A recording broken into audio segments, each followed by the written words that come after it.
Hello everyone, welcome to another video of control statements in C. So in our last video we discussed about sorry we discussed about if else statements. Now in this video we are going to discuss about the nested if else statements. अब nested if else statement क्या होती? Nested का मतलब है nested if means we are going to use if statement inside another if statement if statement एक if statement के अंदर हम दूसरा if स्टेटमेंट यूज करने जा रहे हैं तो वो नेस्टेड if की कैटेगरी में आता है। अब इसे यूज कैसे करेंगे सर? सपोज इसका फॉर्मेट देख लेते हैं या सिंटेक्स हम इसे कमेंट करते हैं, देखते हैं इसका सिंटेक्स। पहले हम एक कंडीशन लिखेंगे। हमने कहा सर एक कंडीशन अगर सही होगी तब दूसरी कंडीशन उसके अंदर लिखा जाएगा। तो पहले हम एक कंडीशन लिखते हैं यहां condition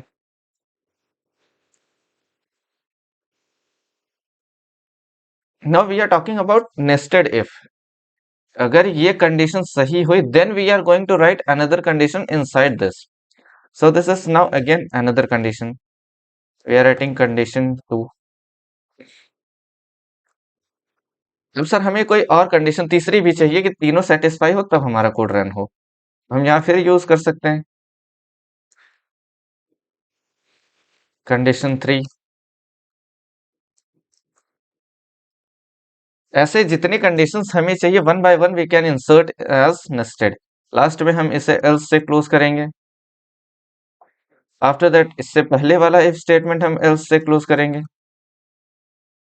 after that final statement हम एल्स से क्लोज कर देंगे।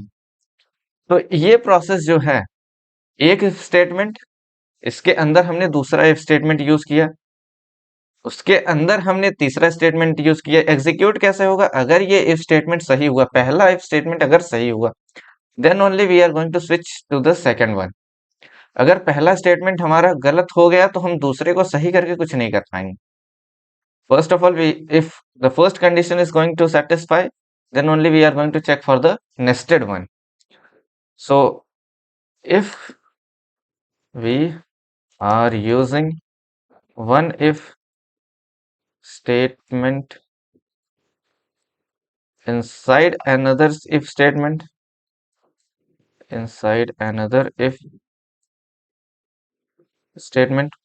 then it is called nested if।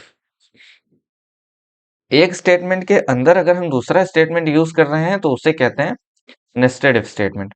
अब इसका एक एग्जांपल देख लेते हैं। Let me close the comment over here.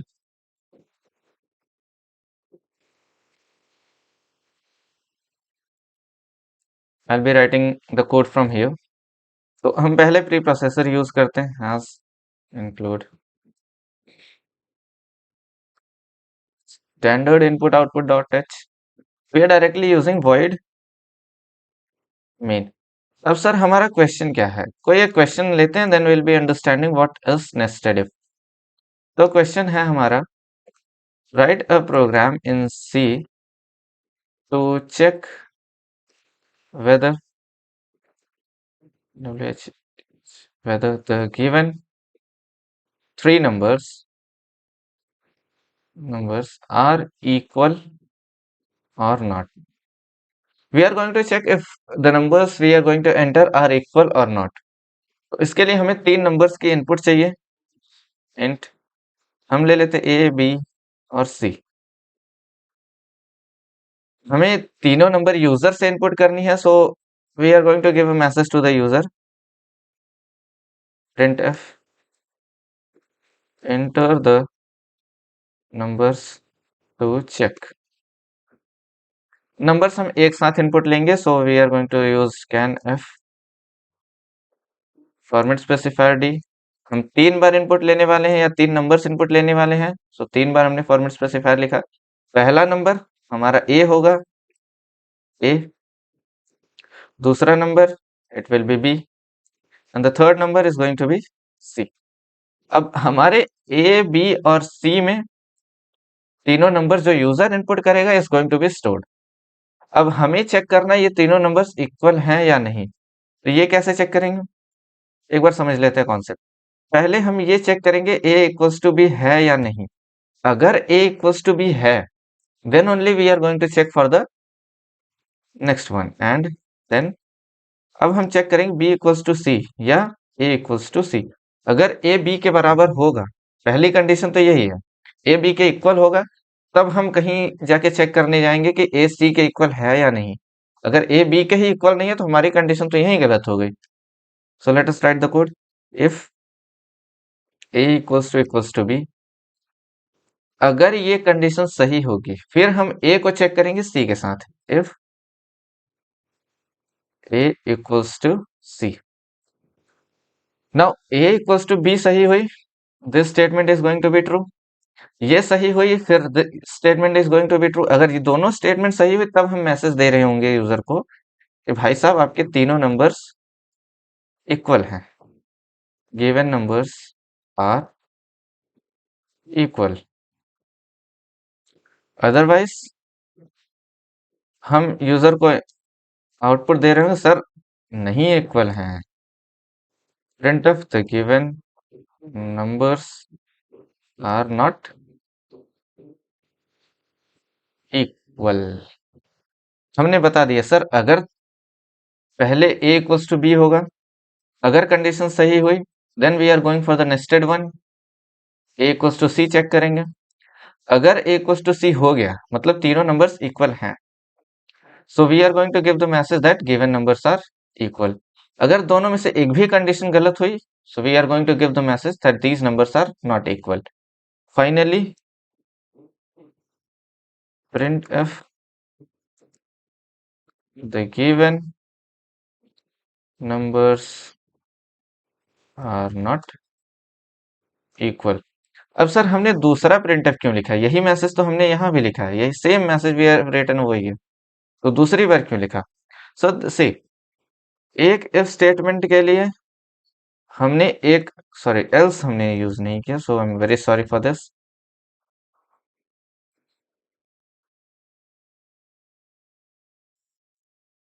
This line should be over here and we have to use else over here.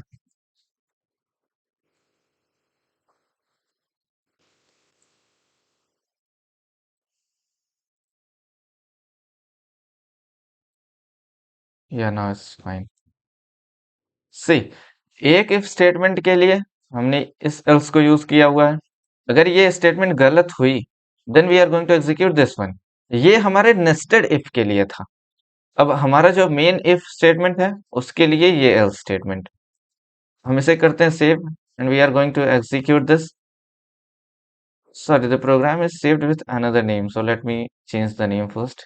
Save as nested if dot c. Yeah, now let me execute this. See, is the output visible?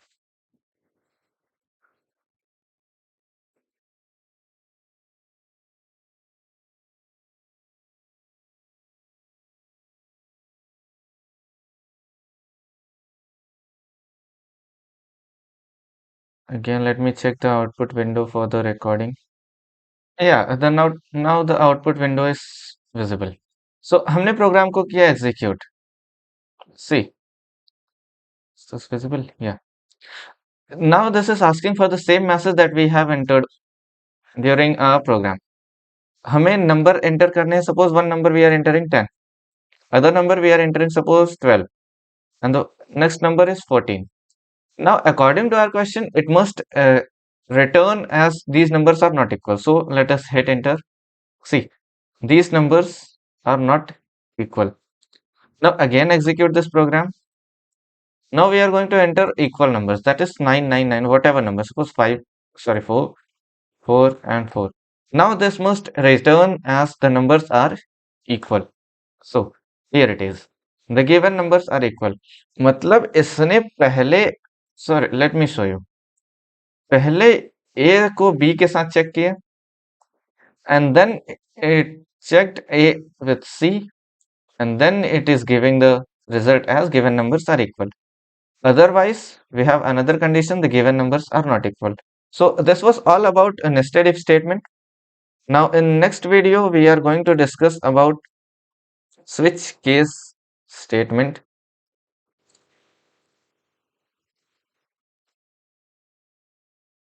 in C programming. One of the most important concept of C programming, switch case statement. So I hope you like this video. That's all from my side for this. Thank you.